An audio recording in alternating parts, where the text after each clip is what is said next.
That's the funniest fucking thing I've ever seen in my goddamn life. I've got that on my video iPod, and if I just need a chuckle sometime during the day, I just hit the play button. Play, pow, pow, pow, pow, ha, ha, ha, ha, ha, ha.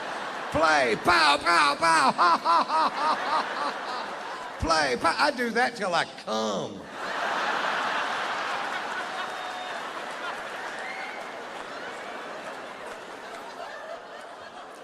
Then I got to go to the dentist. You see how my day's shaping up. Cold shower, lawyers, dentist, the trifecta of fucked up day.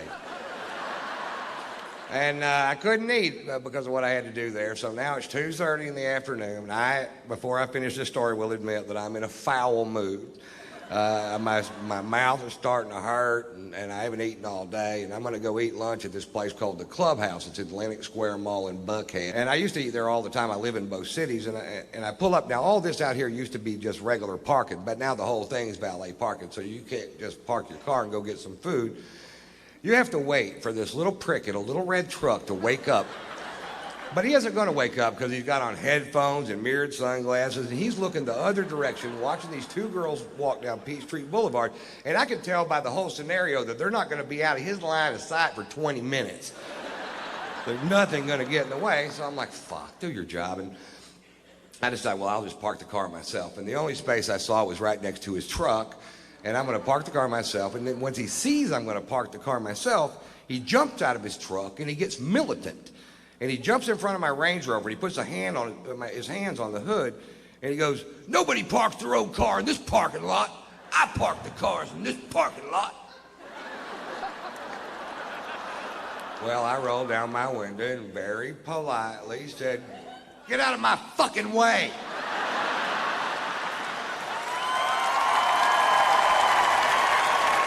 He goes, "Nobody talks to me like that. You can't park your car in this parking lot." And I said, "Fuck you." He goes, "I'm calling the police. What's your first and last name?" I said, "It's fuck you. It's F-U-C-K, capital Y-O-U. Fuck you. That's my name." He gets on his radio and calls the Dalai Lama of all parking lot attendants, who comes squealing up in his little red truck. Apparently they give them to him. He hops out of the truck like he's gonna do something. He immediately recognizes me, and you see this big, "oh shit," wash over his face. He literally shoves this kid out of the way and starts apologizing. He said, "Mr. White, I am sorry." I said, "Listen, this kid's not doing his job. He's an insolent little piece of shit, and he needs to have his ass reamed." He goes, "Mr. White, he's going to have his ass reamed by me and my boss's boss." And I was like, well, I had no idea the chain of command went that deep in the parking lot.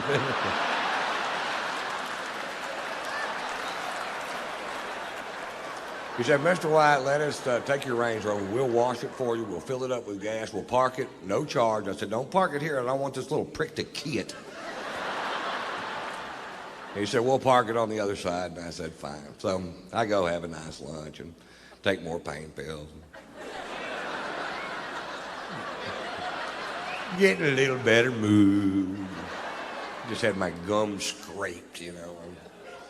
So I walk outside, and my Range Rover is shining like a new penny, and I hop in, and I fire it up, and it's full of gas, and I could have left.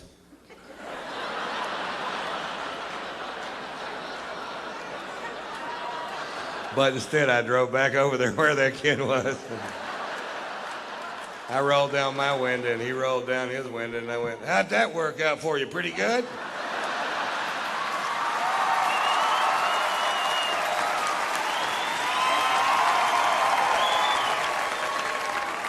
And here's the moral of that story: don't fuck with me when I hadn't been drinking.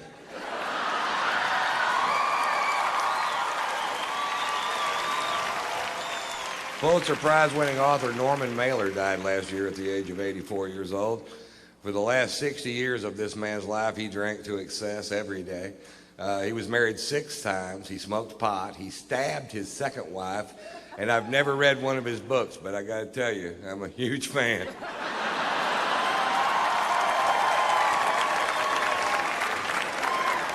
had a blast since we've been here, man. I tell you, we went out last night. I got so drunk. I woke up this morning and somebody had shit my pants.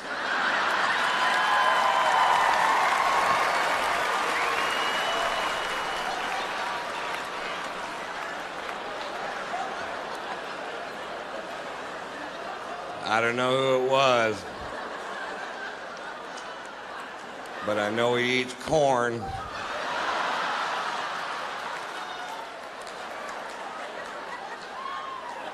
And cake. Corn cakes, I think is what it was doing. I just got back from Europe. I took my son, Tater Tot, to Europe. We were in Spain during the running of the bulls, but we didn't go to the event because we couldn't figure out why you would. The people that we know that live there were pitching this really hard, and they said that this event's been going on for over 500 years. And I'm like, what? Really? And they explained it to us. Apparently 540 years ago, a bunch of gay sailors in white suits with red scarves got all fucked up and turned loose the cattle and tried to, I'm paraphrasing.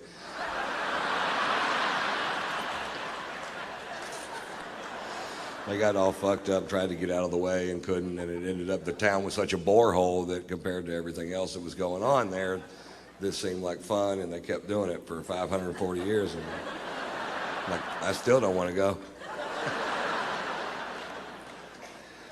And this year, 2 people died, and they said it was a huge tragedy, but I think before you call something a huge tragedy, I think you need to first determine exactly which 2 people died.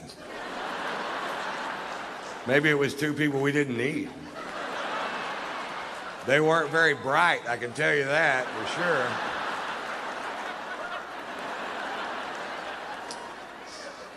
This year, a bunch of Spaniards stood up and said the event should be canceled forever because it's so dangerous. I'm like, it took you 540 fucking years.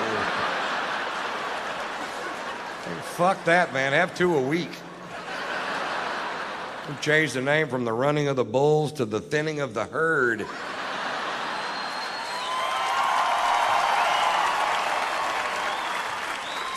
We'll have the final event at Talladega, call it the dodging of the NASCARs.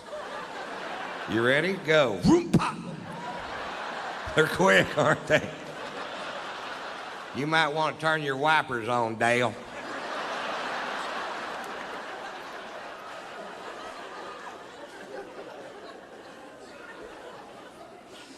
We were in London for 2 days, and I was afraid I hadn't allotted enough time to see London because it's one of my favorite cities with so much tradition and history. And we were going to get a cabbie to take us around and show us the sights, and I thought I probably should have allotted more time. But if you get a cab driver in London that's a Scottish nationalist, which is somebody that believes that Scotland and England should have no ties whatsoever, they go home every night, watch Braveheart and beat off. Mel Gibson's hitting another guy.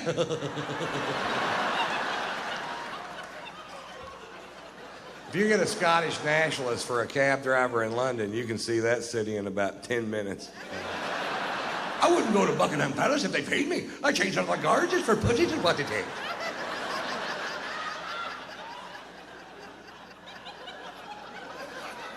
What? Are we going to see Big Ben? I told you to look to the left, you look to the right, I'm getting paid by the mile on the minute.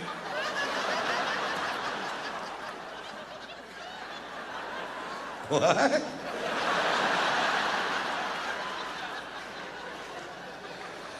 Whatever, dude. What's this building? It's your fucking hotel, get out. Well, what are we going to do with the other day and 3/4? Because the food's awful. It is awful, too. They took us to a place called the Fox and the Hound, and I'm pretty sure that's what we were eating. I don't know which one they were serving that night, but I can tell you this, it needed ketchup. And they didn't have any ketchup.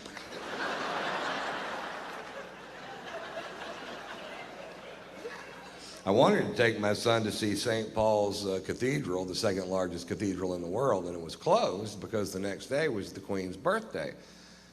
I'm like, well, this is a church. Jesus doesn't take a day off because this woman aged. What if this were the day I wanted to give my life to Christ? It wasn't.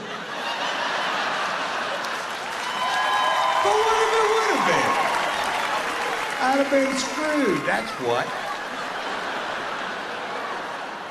I have no idea what you'd ever get the Queen of England for her birthday. That's got to be a tough old broad to shop for, doesn't it? I bought my wife a breast implant for her birthday, and I've never been a big fan of plastic surgery, but I got to admit, I've had a lot of fun playing with these things. I haven't given them to her yet.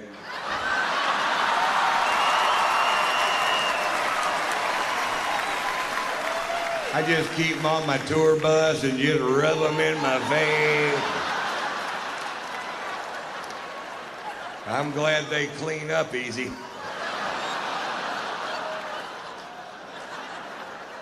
What? I'm just glad they're not made out of corduroy. That's all I'm saying. I'd have to have them Scotch guarded.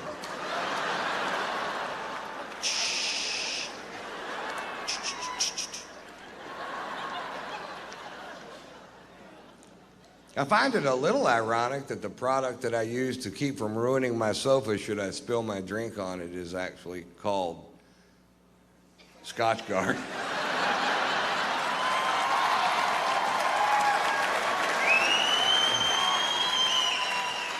Sometimes things just work out perfect. Yeah, I'm looking for a product that'll protect my sofa should I spill my scotch on it. What do you have? We've got Scotch Guard.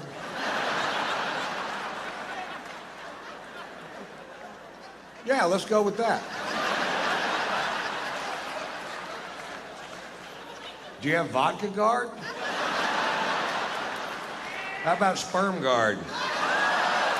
It's a busy couch.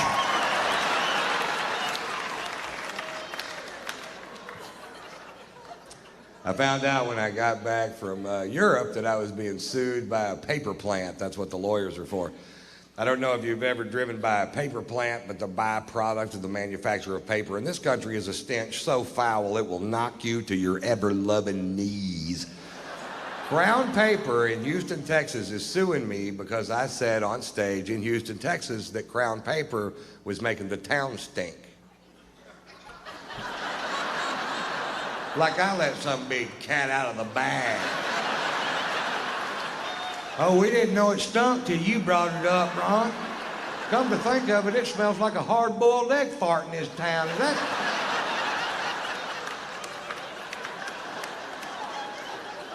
that somehow your fault, Mr. White?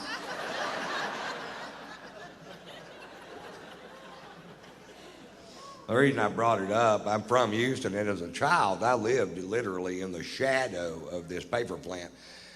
And as a child, I thought the whole world smelled like that. I didn't know. And the first time my family went on vacation to another city, I was amazed. I was like, what's that delicious smell? Oh, God, that smells like heaven and flowers mixed together. What is it? That's a sewer treatment facility. That's fetid shit.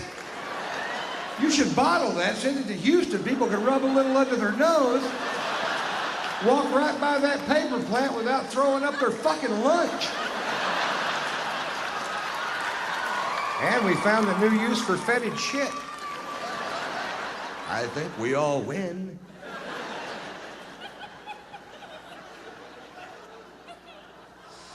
Actually, the reason I brought it up, I'm from Houston, I don't live there anymore, and I was just back in town doing some shows, and one morning I was reading the Houston Chronicle, and there was an article in the paper about that particular paper plant, and it said in the article that depending on which way the wind was blowing, that 2 million people could smell the stench produced by this one paper plant at a time. That is a big odor. If it was music and 2 million people could hear it, they'd make them turn it the fuck off.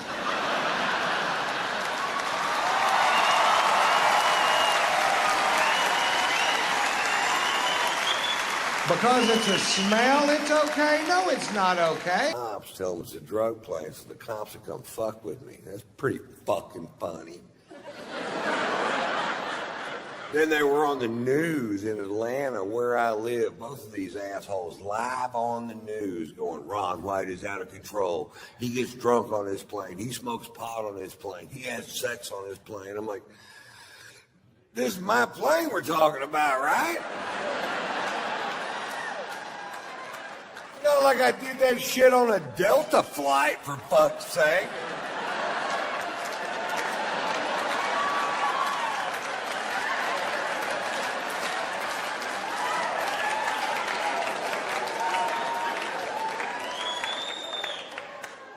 No, my phone's off.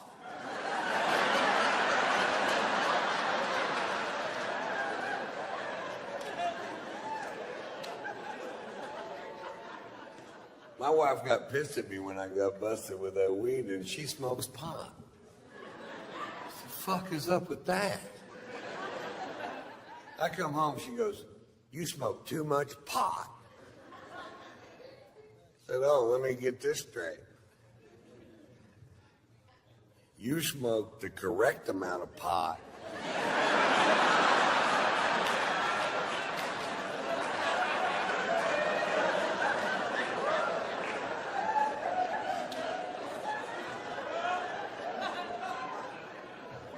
You ever smoke so much pot your wife starts to make sense? Me either.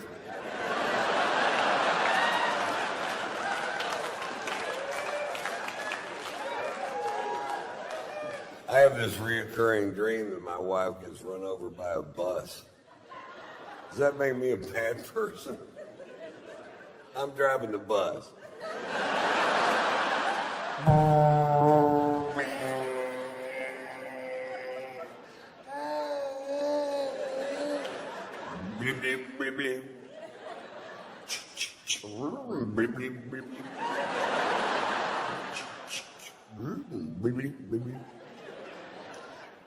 She's had enough.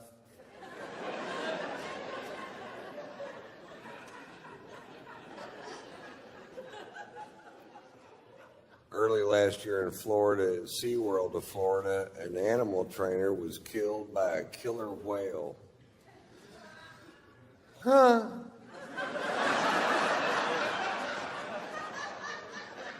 Turns out there's a reason they didn't name them ocean ponies.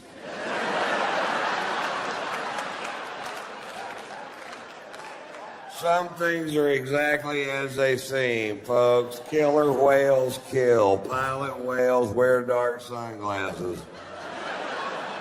I'm not sure how the sperm whale got his name,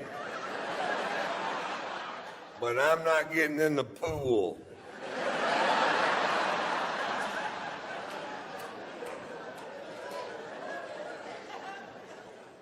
That whale got his job back. They put that whale back in the show.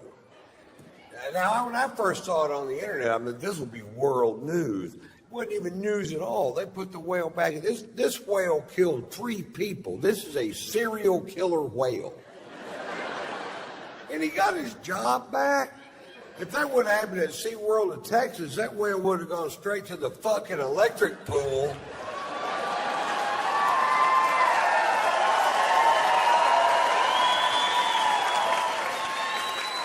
And that's just a regular pool with a toaster thrown in it. People think they're expensive to make, but it's like $14. You can reuse the extension cord. People don't know that. We'll get another toaster. Ew.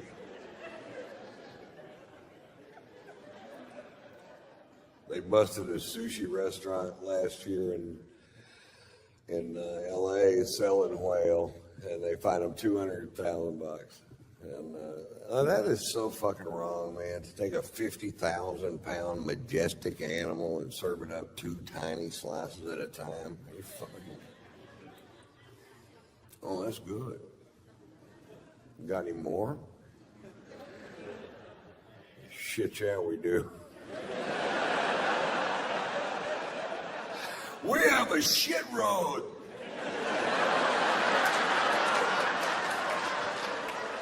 We make a big commitment I don't know how I got caught. Maybe that 14-foot fin hanging out of the dumpster.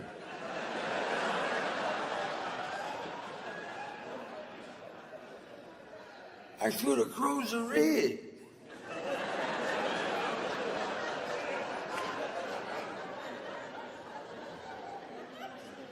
Yeah. Probably should have cruised the rig.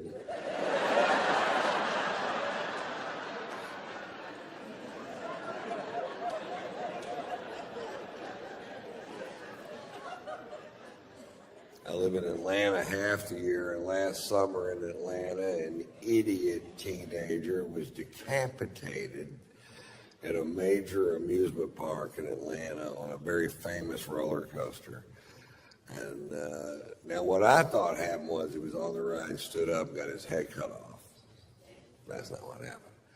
What happened was, while he was on the ride, his hat flew off. And when he got off the ride, he climbed over 2 fences and went through 2 gates, telling him not to retrieve this hat, which it turns out he didn't really need after all.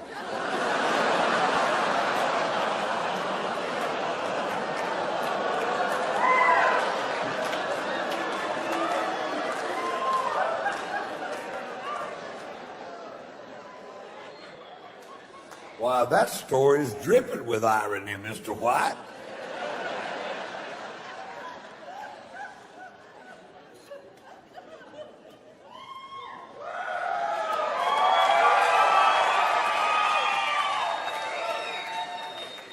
The part of the show where I prove my job is better than yours.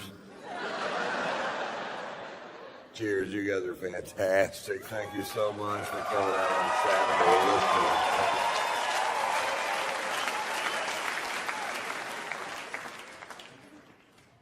I was at home last week and my nephew called our house, and I never answer the phone in my house, ever. And I think he was surprised that I did. And I answered the phone, he goes, Uncle Ron, is that you? I said, yeah, it's me. He goes, Uncle Ron, did you know it's okay to be gay? That's why I don't answer the fucking phone at my house right there. Now it's my problem. I'm like, well, you're right. It is okay to be gay. Do you know what gay means? He goes, that's where a man likes a man or a woman likes a woman, but they can't have babies. Pretty close. You believe at 6 years old, this kid knows what gay means? I didn't find out what gay meant till I started hitchhiking.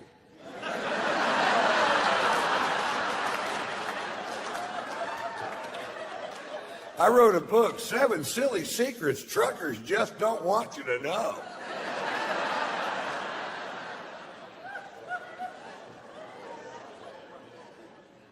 My wife and I are big fans of the reality TV show on HBO called Pornucopia, Sex in the Valley. It's a reality show about the pornography industry in the San Fernando Valley, which is where most of it's made.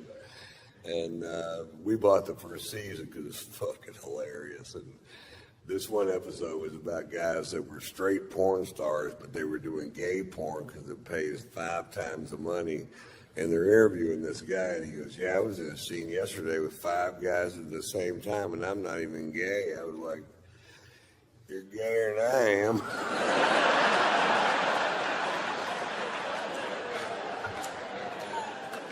If you can even think of what to do with 5 dicks at the same time, you're way fucking gayer than I am.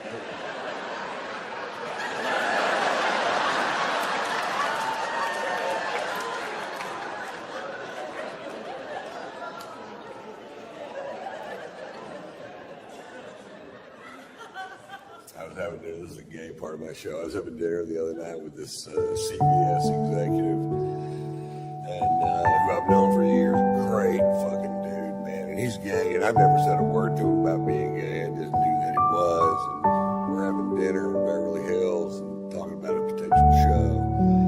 And this chick walks into the restaurant, this LA smoking fucking hot, man. Probably an actress or a model. And she was in the old, which means I don't care if she has children. I don't think the letters line up, but that's funny. She sits at a table kind of near us by herself. And I had a couple bottles of wine with dinner and a couple scotches before that, and I was pretty drunk. And I said, "You mean to tell me that does nothing for you?" And he looked at her and he goes, "Not a thing." I said, "You mean you would rather have sex with me than her?" "Not by much."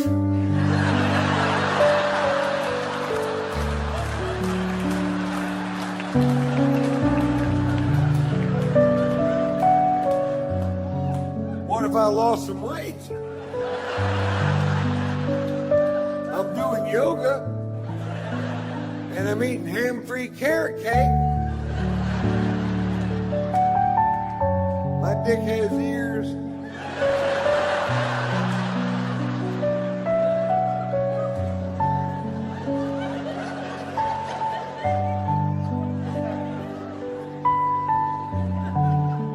That's my favorite thing about LA. Out there just so goddamn pretty, man. I'll tell you how it happened. Back in the 20s, they started making movies out there, and they did. All these beautiful people from all over America flocked the fuck out there to be in the movies, and they couldn't all be in the movies. Some of them got regular jobs, but they met those people that were in the movies. They got together, and they had these beautiful babies, and those babies grew up and met other babies from the same area, and they got together and had even more beautiful babies. And almost the exact opposite thing is happening right now in Kansas.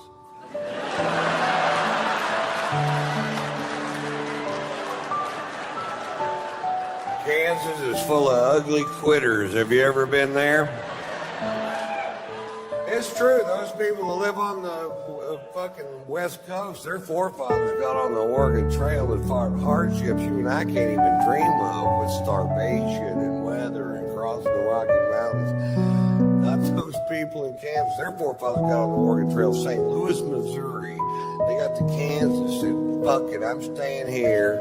And I'm gonna fuck that fat girl right over there. We had a baby. It looks like a potato. And that potato grew up and met another potato from the same town. Abracadabra, Topeka.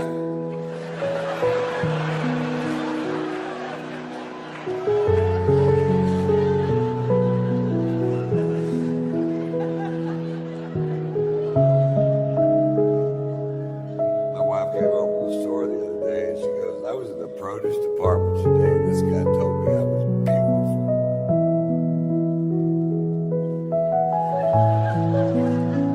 Well, baby, he's right. You are beautiful. Yep, he said it. Well, I'm saying it now. You're beautiful. Yep, he said it. Really? You ever overdraw his checking account?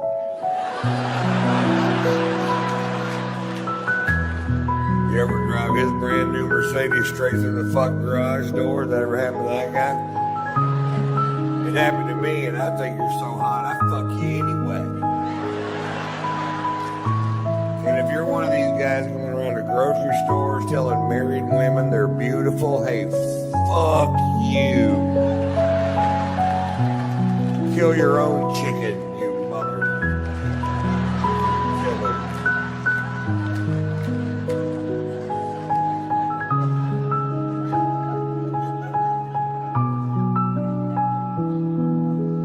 My wife's best friend has an autistic child named Lewis.